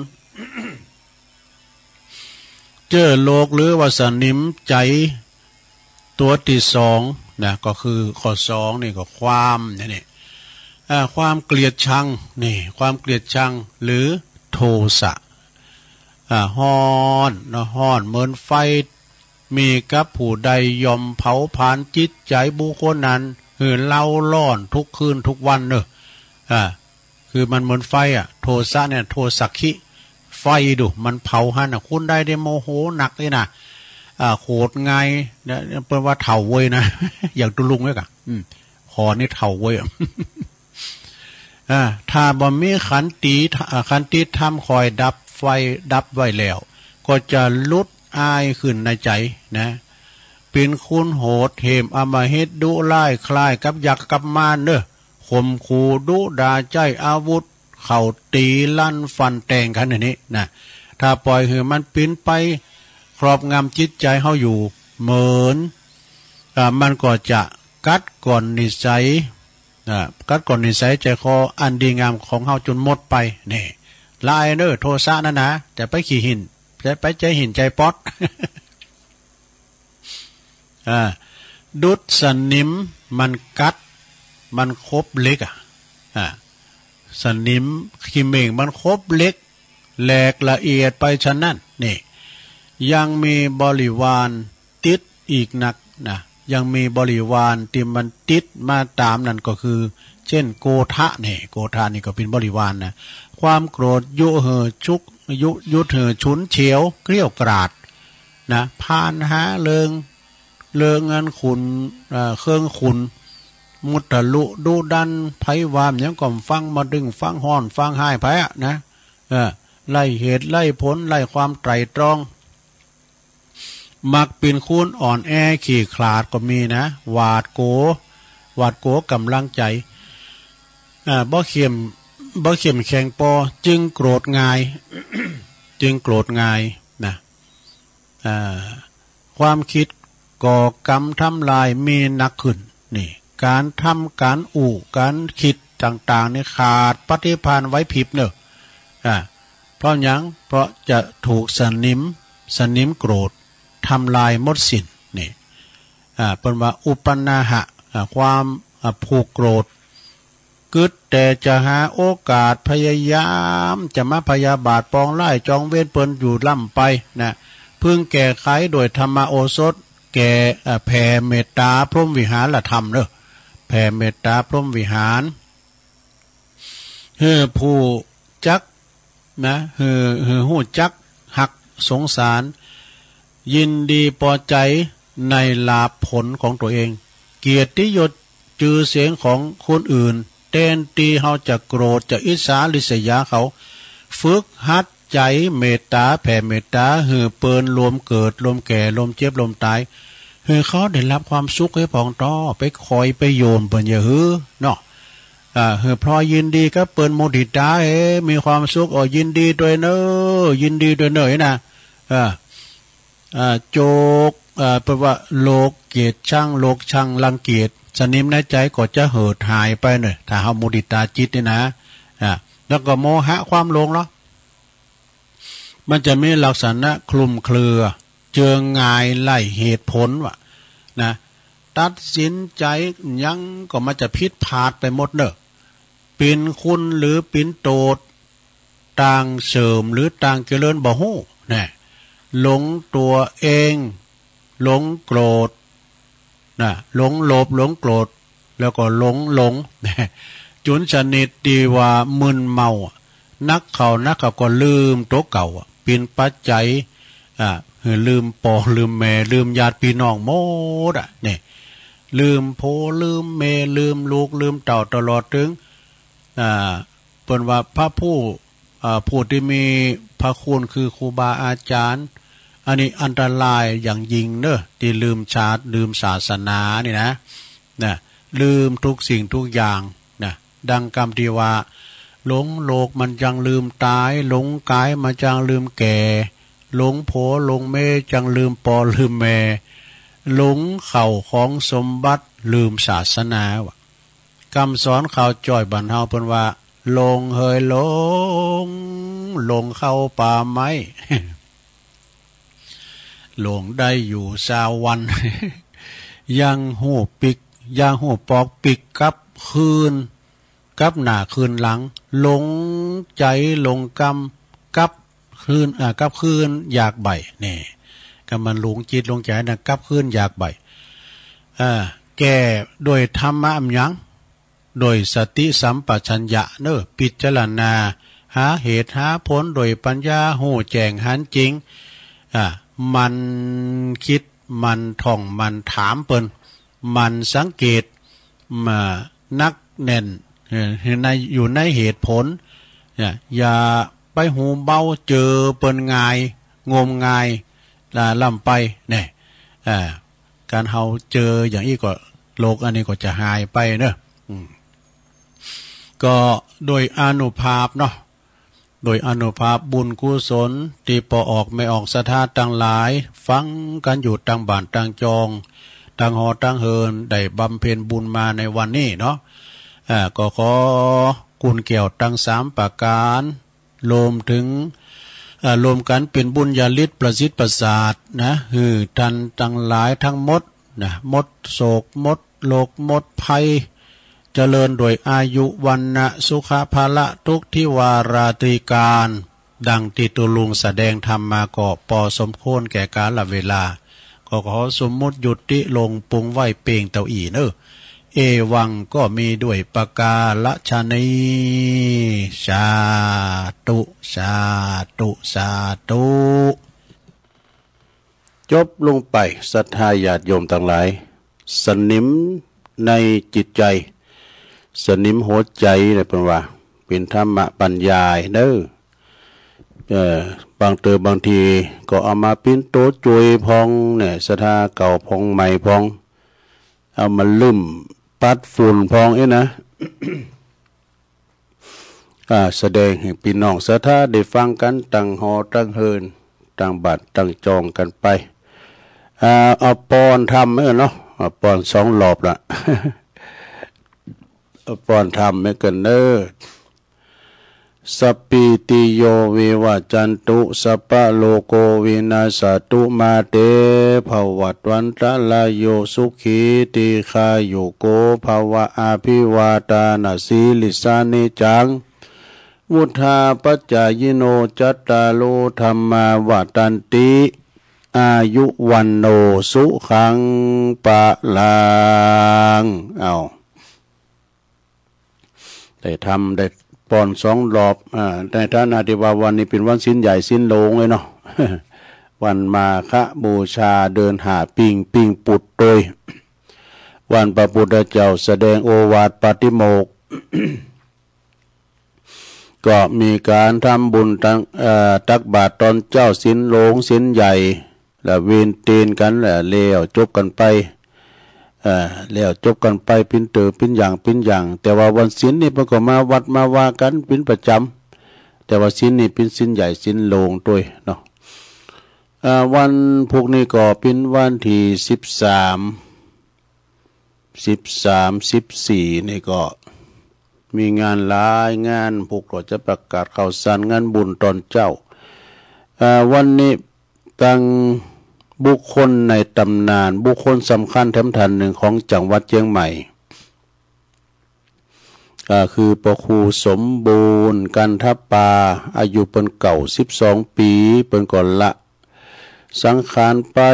โดยวัยเก่า12 ปีเปิ้นก็ทำการชาปนกิจศพไปพิธีเรียบร้อยอันนี้ก็เป็นบุคคลสำคัญเหมือนกันของจังหวัดเชียงใหม่เปิ้นมีโรงเรียนสอนลูกหลานด้วยเป็นการอนุรักษ์ประเพณีอันดีงามด้วยเปิ้นเป็นคุณวัดคุณวาเนาะเขาก็แสดงความเสียใจด้วยกับลูกหลานเปิ้นแต่ว่าเป็นวัยที่เปิ้นถูกกาลวัยเนาะเก่า12นี่เปิ้นโตเป็นคุณที่ว่ามีกำให้หรือพระพุทธเจ้าเพิ่นใน80 พรรษาก็เข้าสู่นิพพานเนาะกันไปเลยจากนั้นไปก็อยู่กันไปตามหน้าบุญหรือว่าอยู่กันตามบุญนะตอนนี้ไปก็ปลอดภัยในชีวิตในความปลอดภัยมีอย่างผ่องเอาอยู่รอดปลอดภัยถึงวันนี้ห้อมเกี่ยวกับอย่างมียาเด้อยามช้างผ่องอย่าเมาเหล้า อันนี้มาเป็นอันรับแลกเลยแหละก็ประกันภัยที่เราจะต้องอย่านะเท่าหลายอย่างคือไม่นะความปลอดภัยในชีวิตและทรัพย์สินกันเฮาเมาเหล่านี้จะทำให้เฮาอยู่ในความประมาทขับรถขับลาเอาไปถิ่มไปจูนปนพองกาได้ซ่อมถึงรถเปิ้นถึงรถเฮาแต่เจ็บได้ใหม่โดยนะอย่าเมาเหล้าแล้วข้อที่2แล้วข้อต่อไปก็อย่าเข้าสถานบันเทิง สถานบันเทิงก็มีเอกเนาะเป็นมีไฟแจงไหนก็ปฏิหารลื่นเริงที่ไหนก็ปฏิหารบันเทิงเริงงานเนี่ยที่ไหนก็ไปแต่ก็เสียงตั้งเนี่ยก็อย่าเข้าสถานบันเทิงเนี่ยมันจะเสียงตั้งมันจะอย่างเงี้ย อย่าหลงละเลงหนุ่มอย่าหลงละเลงหนุ่มสาวขายบริการนี่อันนี้ก็บัดดี้เหมือนกันเนอะอย่าพานหาเรื่องคุณเอาในซัมเตอร์นี่กำจับหูจับตาคนหนึ่งคนใดปะใส่ครูอลิอีกายน่ะ ก็จะพานหาเรื่องกันบุพโภตีตากันกาในบางทีก็ขึ้นถึงหมดถึงหมอขึ้นห้องพักบนปั๊บบนไหมทำเสี่ยงเงินเสี่ยงทองทำแล้วเด้อจะไปหาเลิงเด้อลูกหลานเด้ออย่าเครื่องอวดตนเนี่ยอวดตนเนี่ยโอ้อวดตนอวดโตว่าดีอย่างอันดีอย่างนี้คุยโมโอ้โอดเนี่ยเนาะอย่าเอาแต่ผลประโยชน์ฝ่ายเดียว ถึงมีดูเนาะคุณเฮานี่น้ำถึงหาแม่เนี่ยเพราะคุณทำเก่าแล้วเขาต้องโตคุณเดียว อย่าเห็นประโยชน์ฝ่ายเดียวของตนน่ะแบ่งบายอาทรแบ่งปันกันและกันไปอย่าเกี่ยวสตรีที่ไม่รู้จักเนี่ยอย่าลักผัวเมียชาวบ้าน อย่าประจานความลับเนี่ยความลับยำเจ้าเนี่ยกะความลับนี่อย่าไปอู่ไผ่ซ้ำปอสองเหมือนกับกระต่ายเท่ากับปาก่อนะออกไปแล้วก็เป็นอันตรายอย่าเบ่งทับบารมีเจ้าพ่อนี่สระเจ้าพ่อนี่เพิ่นมีบารมีเนาะมีบริวารห้อมล้อมจะไปเบ่งกับเพิ่นอย่าคุยแล้วก็หัวเราะเสียงดังนะกันมันเมามานี่มาดึงฟังเนี่ยมันไข่โหดังอู่กันดังพกอย่าคุยเสียงอย่าคุยและหัวเราะเสียงดังพกสัตตังแต่น้อยๆเนี่ยไปเอาสัตตังไปตัวหลายเลย เงินคำกำเกี่ยวนี่มันของหาอย่าเก็บไว้ตั้งบ้านตั้งจองเก็บไว้ดีๆกันเอาไปหลายเขาจะยืมกายกะเอาไปมองพอสมควรนี่อย่าประดับเพชรพลอยของมีค่านี่ตู่ทองเคินตีเนอะซะท่าตู่ทองเคินตีนี่ก็ระมัดระวังบ้องเขาพอในคลิปในสังนะคุณที่มันจ่องแต่เอานะแต่คุณที่จะโดนเอาเนี่ยมันจะหูโตดูมันสัตว์ตกเอาตั้งหลังในคำเดิมนะมันเลิกอะได้เนอะมันสัตว์ตัดรถถ่ายอยู่หันแล้วนะอย่าโมโหวู่วามเนี่ยไปโมโหวู่วามเนี่ยนะโทสักขี้ไฟดูการเฮาขีโมโหโตโซเนี่ยปวดโตขาข้างหนึ่งเข่าคอไปข้างนั่นแหละ บางทีนี่โตเกิดบันดาลโทสะกาลืมคิงมิ้งไปกรรมในเราโตเพราะว่าอารมณ์โชควูบทำให้เราเข้าคุกเข้าคอกนะอย่าแต่งตัววาบหวามนี่อย่าวางกล้ามเป็นคนดังนี่นะเป็นคนดังกันอย่านั่งโชว์ห้างหันเท้าไปทางคนอื่นนี่เตยก็เอาบกขาไก่งอน แล้วก็ไปเอาตีนไปทางเปิดนี่นะอย่ายืนค้ำหัวชาวบ้านนี่พองกับคนคุณเฒ่าคุณแก่ก็ยืนก้ำหัวก้ำเก่าเปิดเนี่ยบัดดีเนาะอย่าค้านแบกหักหน้านะอย่าค้านแบบหักหน้าอย่าทำสิ่งผิดกฎหมายนี่อย่าขายสิ่งเสพติดอย่าทุจริตต่อหน้าที่นี่อย่าไล่บี้ผู้ด้อยกว่า อย่าขับรถแข่งกันบนถนนดูอย่าไปจี้ปล้นชาวบ้าน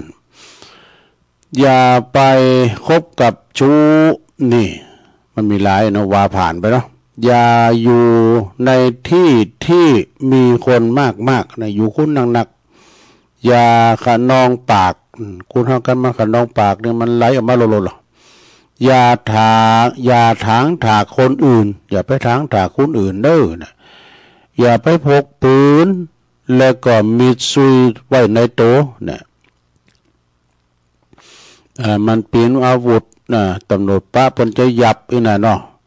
อย่าคบคนชั่วเป็นมิตรอย่าเห็นผิดเป็นชอบอย่าตอบคำถามแบบยั่วยวน อย่ารบกวนความสงบของคนข้างบ้านจบลงไปซะนะโอ้อันนี้ทฤษฎีบัวพ้นน้ำเด้อของอาจารย์มหาประสิทธิ์ธรรมาภินันโทเอามาเล่าสู่จู้กันฟังสักหน่อยศรัทธาญาติโยมทั้งหลายเป็นหนังสือขอคิดดีๆก็ยังมีทำลายอยู่ก็ก้อยเล่าสู่จู้กันฟังเนาะศรัทธาญาติโยมทั้งหลายโอ้แต่ว่าวันซืนนี่ก็ไปช่วยงานวัดฟ้าหลังเปิ้นปล่อยโลงอุโบสถก็แล้วไปคืนแล้วนี่ละซะนะอดตานเข่าปอดึกเหมือนกันเด้อเปิ้นก็แปลงงานลงอุโบสถเริ่มสร้างตั้งแต่ปี61มาแล้วปี67ปี68นี่ก็ปล่อยลง พระครูปิยกิจปรีชาเนี่ยท่านเจ้าอาวาสพร้อมโดยคณะศรัทธาสันหินฟ้าหลังแปลงอุโบสถแล้วไปพอเป็กตูเจ้าทั้งเก่าตุนนะดูได้ใจผลประโยชน์ได้ใจมังกันละเลยนะลูกหลานตานเต่าก็เข้าสู่ลมผากาสาวพัดเป็กตุบทพระนี่โบสถนี่เปิ้นดึงเอาไว้เป็กตุเจ้าหรอเนาะวัดใดนี่อาจารย์ประเดชพระคุณท่านเจ้าคุณพระสุวรรณเมธีด็อกเตอร์รองเจ้าคณะจังหวัดเชียงใหม่วัดพระธาตุเจ้าสลีจอมทองเปิ้นหือโอวาทวันนั้นว่าวัดใดถ้าว่ามีโบสถเนี่ยเป็นวัดที่สมบูรณ์แล้วนะบทตุเป็กพระใดแต่ว่าวัดใดยังมีการสร้างโบสถมีฝังหินสีมาเนี่ยตัวยังเป็นวัดโดยสมบูรณ์แต่ว่าตัวนะอันนั้นก็โบสถนี่เปิดเอาไว้ทำพิธีสังฆกรรมบทตุเป็กพระฟังสวดปาฏิโมกข์สวดการกฐินสวดปริวาสมานัดต่างๆเนี่ยกันเอาบทตุเป็กพระกันโอ้ก็เลี้ยวไปละพิธีเรียบร้อยคุณก่อนนักก่อนหลายเพิ่นก็ไปพออีเก้กันพอปัดกองวงกันเนี่ยนะจะร้องมันไปตามนั่นนะเนาะแห่โคตรตาลกันมีเทคมีอย่างอยู่เริ่มเดียวนี่นะโตคุณหอมันมักมนมักงานกันแต่ตัวลุงปีกมาปดเด็กก็ยังไปปะเทคอยู่นะเพิ่นก็แห่กันมาพินตอนโอ้คนตั้งเพิ่นก็แปลงด้วยไปตั้งเบ่งนี่เนาะแล้วก็จะมีทำหลายตีอยู่ปล่อยโลงนี่นะมีทำหลายวัดอยู่บ่ว่าจะเป็นวัดสาลีจุ่มกาบันเลินปุณาบ่ว่าจะเป็นวัดหาดนากาโดหลายตีอยู่สถานเนาะปาเวณีแถมก็มีหนักมีหลายศรัทธาญาติโยมเอาละเนาะตัวลุงก็บริหารเวลามาก็พอสมควรวันนี้มาตกมาเต้นลงอาจารย์พระครูอภิวัฒนวิกรมเปิดติดศาสนากิจตัวลุงก็ได้รับมอบหมายจากท่านพระครูมาเป็นตัวแทนอู่จ้าป้าสายพองกูมาไปพองก็ตามแบบฉบับตัวลุงแต่พองลินพองก็ว่ากันไปวันพุกเจ้าก็มาฟังกันใหม่ตี 3เนาะถึง5 โมงอันนั้นเป็นวันพฤหัสเป็นวันของตุลุงนะอันในที่สุดในการมาออกรายการในเวลาว่าผิดพลาดประการใดก็สุมาอภัยเน้อขอสุมาอภัยตัวก็ขอความสุขความเจริญจงบังเกิดแด่ศรัทธาญาติโยมทั้งหลายทุกคนทุกท่านเน้ออยู่ดีมีสุขกันเป็นวันมงคลวันนี้เป็นวันมาฆบูชาจัตตาโลธรรมาวาตันติอายุวันโนสุขังปะลัง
คนก็อยู่ในรถ